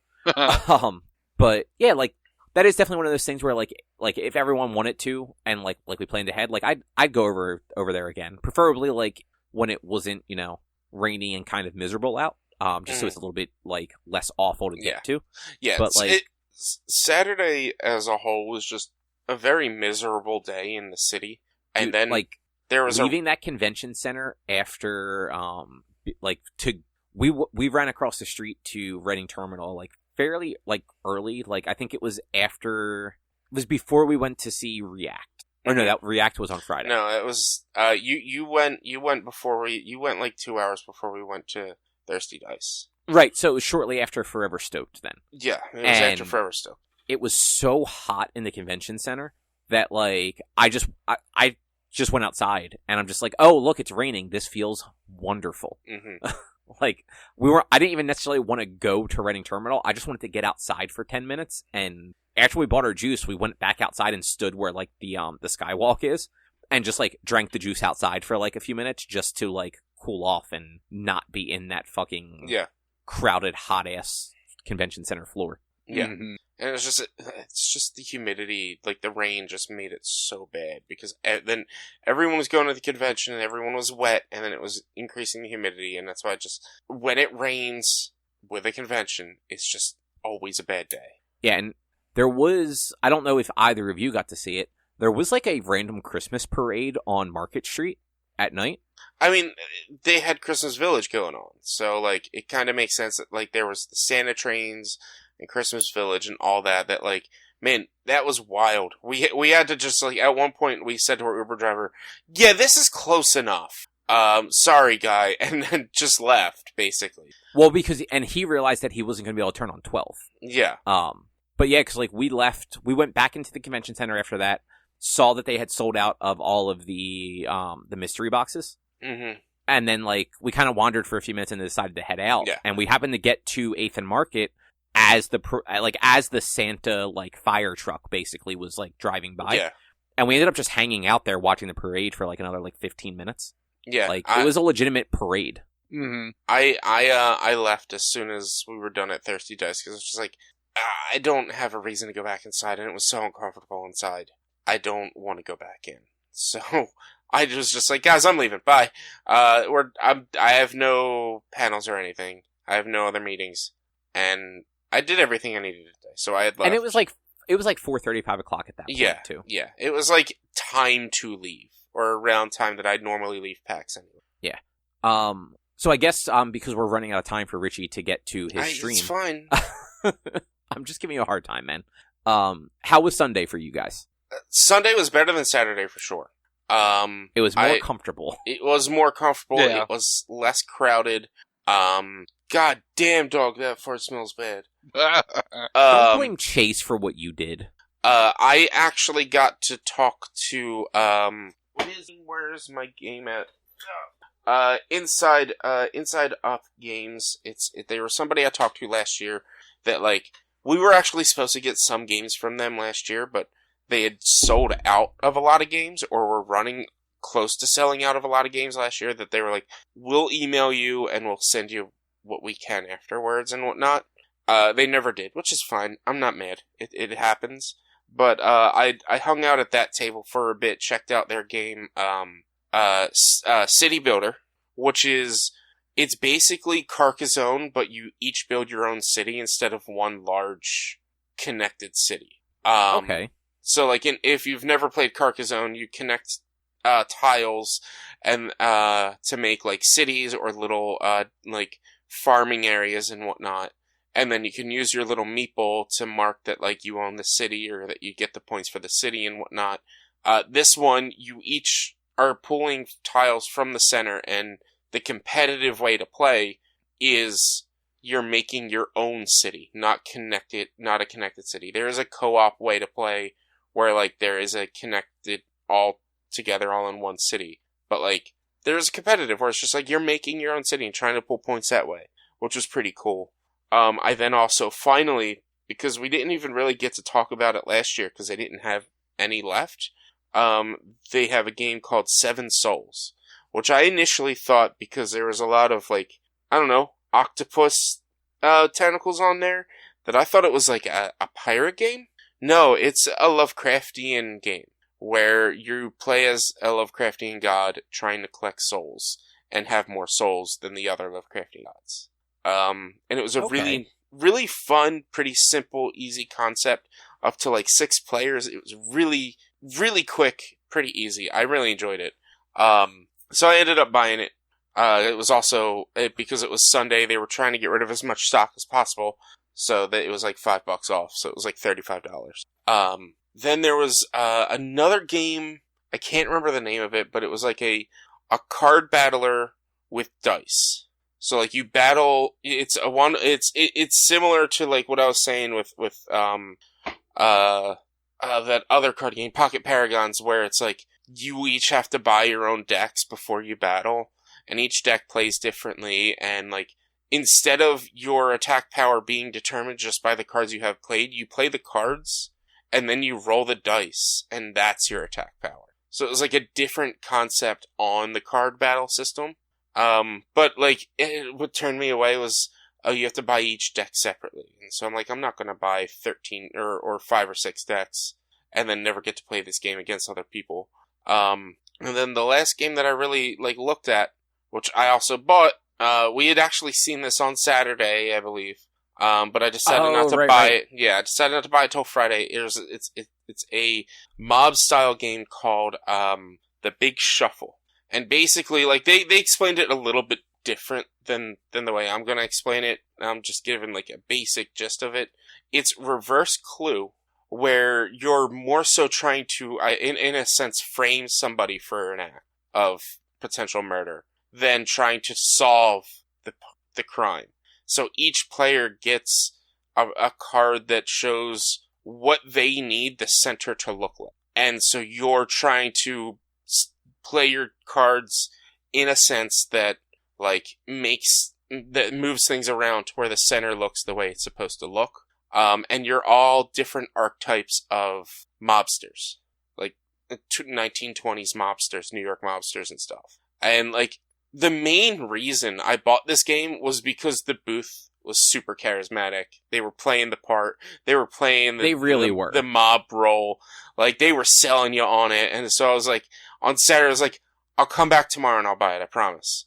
And I showed up, and I was like, you know what? Fine. Like, I decided after getting 7 Souls, I was like, alright, let's go get the mob game. Sure.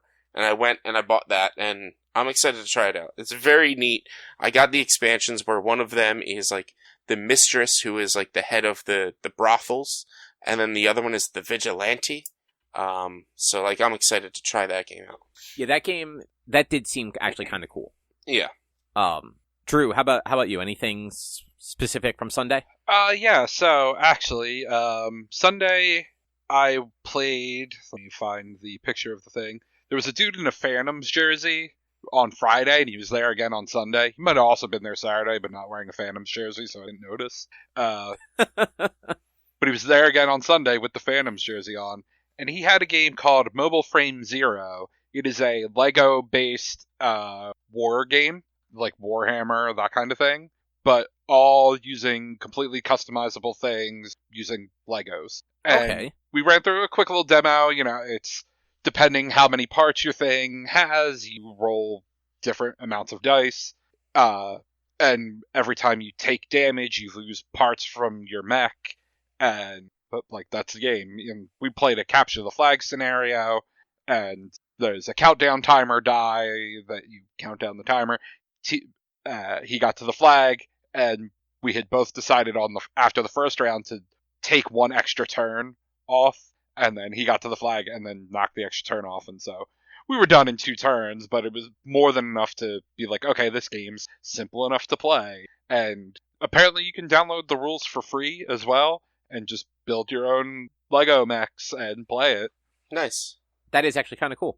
And like it just uses 6-sided dice.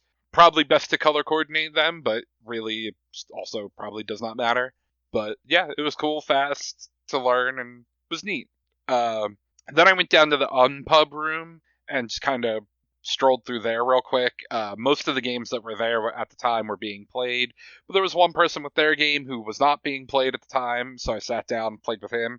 It was called Stab Him in the Back, and the premise is that you are like basically building like a tabloid, or you're trying to build your tabloid out. You get cards, a hand of cards. Each round it starts with one person. They play a card that has a type of a thing and a point value and a suit, a color. The next person then has to play either something from the same color or the same type of a thing, so a rumor or witnesses that has a higher point value. And it goes around till everyone's played as many of the cards as they can. And depending whether or not you actually did play a thing to take that was higher up, you would move yourself up in the turn order, or down if you played something completely off type.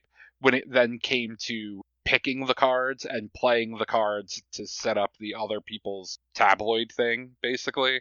And the objective was to wind up with the thing that had the fewest amount of points in it, of the like 9 cards that you could have wind up being your thing. And the cards would have different things, like if there were multiple of them in a row, the points might go higher, or if there were none of them above it, or if you had no full rows above it, that now was worth 0 points. So there was strategy about where you placed the cards when you got the cards. It definitely needed some work, but it was a cool concept, and I could see it being like fleshed out more and really dived into being something that is a neat little like party starter game that could take like 20 minutes to play, as you just real quick deal the cards and then kind of like Hearts play the cards, and you know he's still working out exactly how he wants it to play. And there were different power abilities that you could get that didn't really make sense the way they were, and he was like, yeah, I know I'm still working that out, but it could be cool, and it'll be interesting to see if he comes back with that, because he's just based out of New York. Oh, so it's like fairly local. Yeah. So that was cool. And then I played in a 14-player game of Blood on the Clocktower to end the night. That I was actually a player, not a traveler, and it wound up with me and the one other good person alive being sus of each other and getting me killed, which then had the other good player get killed at night, and the game being over. Man, so you got kicked out of both games.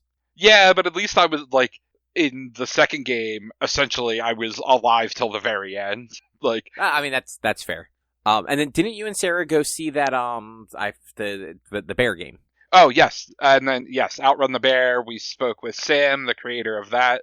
He had, like, the Kickstarter prototype for the deluxe edition. Last year when we saw it, all the tokens were just like little flat pictures of the character faces, minus the big bear that chases you. That was still a big thing last year. Still a big bear thing. The deluxe edition has like acrylic tokens that are like 2-sided, like the front and back are different. So like when you look at the back, it's actually the back of the characters and whatnot. Super well done, super nice art.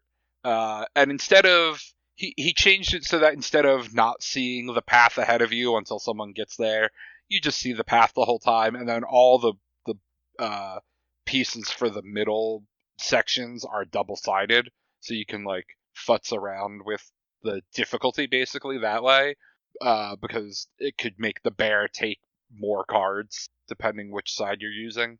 And he's futzed with the rules a little bit, and it played a little better, and it's super nice. His Kickstarter got funded in like 2 days, but they're still taking pre-orders. Just Google Outrun the Bear game, and you'll find the links. So, and like he has started his own game publishing company. Oh, that's cool. Yeah, so he's hoping to make this his full-time thing. Good for him. Yeah, it's and always fun. Like I said in the group chat, he was incredibly appreciative of the kind words, and I was incredibly appreciative to hear someone be appreciative of us. Like, that was really cool. Like, oh hey, it does actually make a difference for some of these people. Yeah, which is awesome, and like it seems like he's trying to like really make like a go of like board games, which is awesome. Yeah, and this game's super fun and super cool. Like, Sarah backed the Kickstarter, so I'm looking forward to being able to play that more. Nice. We didn't do a ton on Sunday. We did grab a mystery box. The only game we played out of it, two of the games I don't have the names in front of me, but they were like, you could just tell they were very long games, and especially like the first few times they were going to take a very long time to play. And the other game, in like you had to have like your phones and stuff for it, like it was an AR game, which seemed neat, but like it was just going to be a little bit more cumbersome than we were looking for. Mm-hmm. So we played the last game we got in there, which was Jack or Poi, which is a card-based like rock paper scissors game. Okay. It was once I understood what the fuck they were talking about, it was actually kind of cool. So it does require 2 different decks of cards for it, which they did give us 2. I thought we just had 2 different like versions of it, not realizing we actually needed both decks to play. Okay. But the way it works is you have a deck of a bunch of like different types of cards that have like different abilities, and like perks and stuff like that. And then you also have your rock, paper, and scissor card. And in your hand, you always get your rock, paper, scissor card. And then you get up to 5 other cards. So your Jack cards are your rock, paper, scissor, and then the Poi cards are the other ones. You start out by drawing 3, and then you get up to 5. And you draw a new card each turn. If you have more than 5 cards, you discard one of them. And it's like your choice which one you discard. The Jack cards, when you play them, they always go back into your hand at the end of the turn. Like they're infinite. And the way it works is you're playing the Jack cards to try and win like a round of rock, paper, scissors. If your opponent plays one, it just terminates like rock, paper, scissors. If you both play the same thing, then you both get what they call what's like a resource basically of whatever that symbol was, and it's all color based too. So like I think it's like rock was green and paper was red and scissor was blue. You get like one of those resources. If you don't play the same card but you each play a Jack still, the winner gets a resource and then the loser loses 1 health. And you start with 20 health. And the idea is you want to just whittle the person's health down to nothing. But to like kind of like make it a little more challenging, they add the Poi cards, which require some combination of the resources. Some of them, require just like 1 rock resource. Some of them might require like 2 rock, a paper, and 3 scissor. And when you play that card, it might, do 5 damage to the enemy. But it might also have conditions at the bottom where if your enemy plays a Jack card that matches that color, it might actually swap who the damage is done to. So, like, you play a card and it's going to do 5 damage to your opponent, but under the blue, it swaps who it goes to. So now your opponent plays their blue Jack card, which, like I said, I think was the scissor, and suddenly you're taking 5 damage and they're taking no damage. But then they're also getting a resource because of the Jack they played. So it's, it's got some interesting mechanics to it. It was a fairly quick game too. I think by the time like we read the rules and like figured it out, we probably played around in about 20 minutes or so. Okay. Yeah. And yeah, it's quick, simple, 2-player. And then after that, we went and we saw the game The Shivers from Pop Fiction Games. Mm-hmm. They were very small. It was just a husband and wife, and they weren't really set up for like demos the way like a lot of the booths that were reaching out to do that stuff were. The guy just kind of like ran us through like what the game was about. I thought it was a really cool concept. It's literally like a pop-up book game where like the game board is you open it up and all the pieces like pop up like a pop-up book. and then it's like a murder mystery point and click adventure, basically.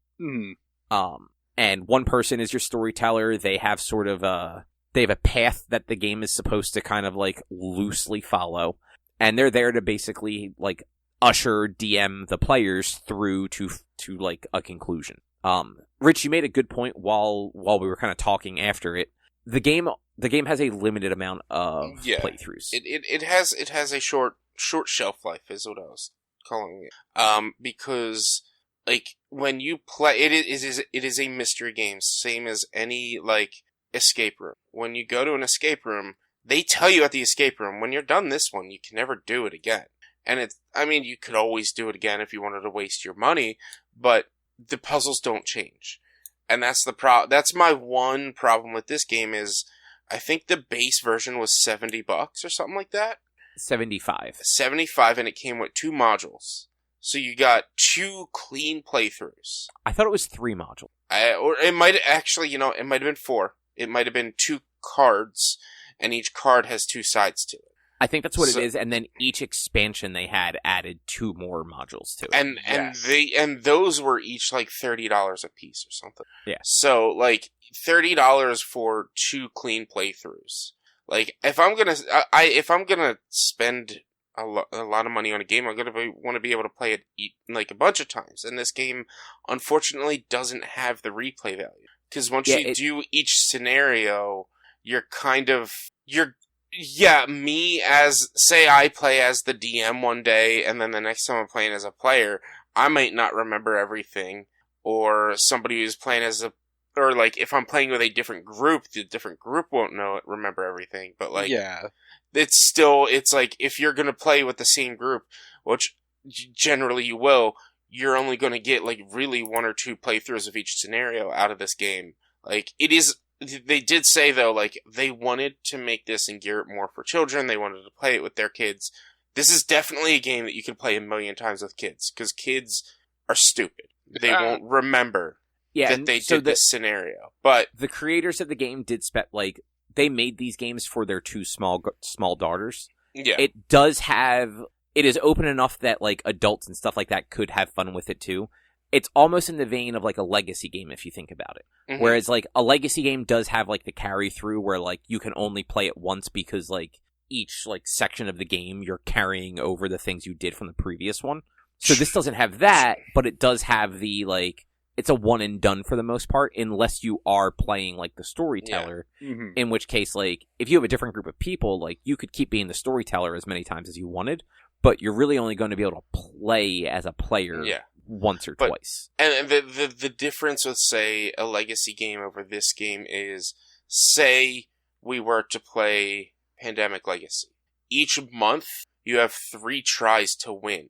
So, if you fail it, you still can continue playing. So essentially, you could have between 12 and 20 and 36 play sessions of this game, and every time you play, it affects the game board and changes the game board for the next time, even if you fail. Whereas this game, once you know the solve, you know the solve. Yeah, and like $75 is a lot. It did look like a very quality game as far as like for sure. Like the quality of the pop-up like areas and like they were magnetic, so like they would kind of click together and everything for you. Like it was a very well made game. And I forget the name that the guy said, but one of like the designers or art people from like the old like Lucas Arts games, I believe he said, is one of the people that like worked on the art for this game. So it has that like early 90s art, like point and click adventure art style, and that was sort of like what the game was modeled after, is like that era of games, which is like cool. Like that it gives people they can kind of do what they want with the game and like make it what they will. But yeah, that was a lot to put down for a game that like if Erica and I play it, then like there is no reason for us to play it again with more people, because we just know how to finish the game. Yeah. Like, at that point, it would be like, all right, well, one of us just sits out and the other person is the storyteller, and that's that. Yeah, and like, if, say you and Erica played it, the next time somebody else, if you're going to play the same scenario you played, the next time, say you, Cobb, were the DM and Erica was the player, then you swap out and have Erica as the DM and you as the player, you might not remember how she came up to things and remembered things and got to things. So it would be a little bit more of a different experience for you, to where, like, yeah, you guys could get 2 playthroughs out of the same module, but it's a really cool concept. It's a really well-built game. It's a very good, like, the $75 just on the fact of how high quality the parts were is worth it. But it's just, like, it's also a steep asking price for a game that you can play 4 times. Yeah, exactly. But that was mostly it for us on Sunday. We didn't stay super late on Sunday. Mm-hmm. Like, we were both just kind of tired. And Erica did, last year she had bought the game The Final Girl, which is like a one-player, it's a one-player board game about, like, it's like a horror-themed board game where you're trying to be the final girl in some sort of, like, slasher scenario. She ended up buying, like, the game mat to make it a little easier to figure out, like how to configure everything. That game has a really cool box, though, because the box is all magnetic. So the box actually becomes your board, too, if you don't have the game mat. And if you do have the game mat, you actually just use the box as, like, pieces, essentially. Mm-hmm. It actually takes 3 tray tables put together to actually play this game, though, because it's so big. And she was at it. She played a little bit Saturday to try and, like, remember how to play it. And then she probably played for, like, 4.5 hours on Sunday. Like, it's a very long game, but she seemed to dig it. I think if you check our Instagram, there's a picture that shows, like, what the setup of the game looks like. It's pretty neat. Like, if you're ever looking for just basically a single-player board game that's, like, more than just, like, solitaire. Mm-hmm. But other than that, that'll probably do it for this week. Yeah, that's a show. Real quick, I forgot I bought 2 games on Friday, I think it was. Sarah bought a game called My Brain is a Stick of Butter. It's a solo game about living with ADHD. So, like, you can either play it to kind of learn more about how ADHD affects you, or give it to someone who doesn't have ADHD and be like, hey, play this and maybe you'll learn a little of how my brain works. Okay. That is by a person named Adam Bell. And at the same table was a game called Beak, Feather, and Bone, which is a cooperative, like, world-building game. Mm-hmm. There's a map. There are multiple factions. Each player takes a turn coloring in an item on the map for their faction, and then describing the beak, feather, and bone of the building or whatever it is. So the beak being the purpose it serves, the feather being what the outside looks like, and the bone being what the inside looks like. Okay. And that just seems like a cool world building thing. So. Yeah. And I guess actually if we're just running off a few things that we bought, Erica on, I think it was Friday, it might have been Saturday, bought the Barcadia, I believe is what it was called. Was that the name of the game, Rich? Heroes of Barcadia? Heroes of Yeah. Barcadia, yes. That one. She bought, like, the full Kickstarter edition of it, which came with, like, the 4 or 5, like, pint glasses that are your health, and, like, all the bells and whistles. Mm-hmm. And then I bought the Mistborn game, which is based on a series of novels, and they were doing a deal where, like, they were selling just everything for $100, and you also got 2 of, like, the hardcover novels that aren't really in print anymore and are very hard to find. Cool. So I also bought the entire run of, like, their tabletop RPG that is also based in that world. And, like, both of them seem kind of neat. I talked about those books a while ago. They're the ones where, like, the magic system is based around, like, metals, and different metals give you basically different abilities. Some of them are physical, some of them are mental or emotional. Mm-hmm.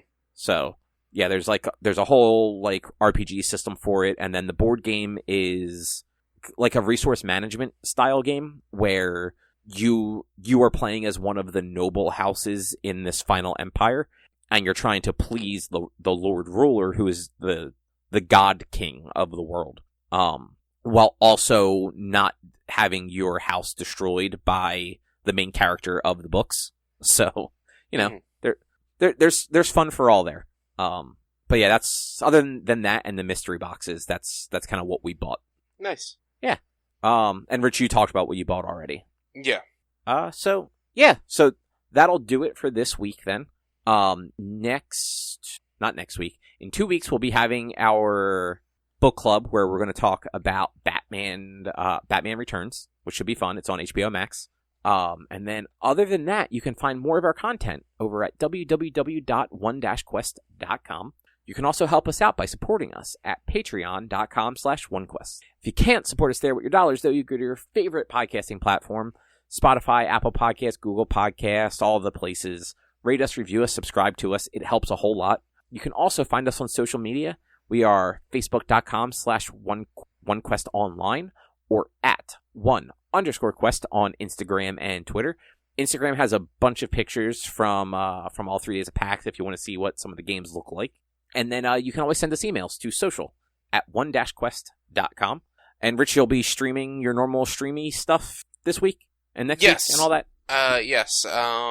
Thursday is going to be Pokemon. Sunday, we're going to do Monster Hunter. And starting next week, Mondays is going back to Mega Man. Mega Man X. Mega Man Mondays. Tuesdays, Monster Hunter. Thursdays, Pokemon, and then Sundays just whatever I decide amongst within those groups, because there's nothing really I want to play right now, so I'm just playing the same old right now. So come check it out, twitch.tv/b_walnuts. Cool. And with that, we'll be back next week with something else to talk about. Thanks for listening. Bye. Bye. Bye.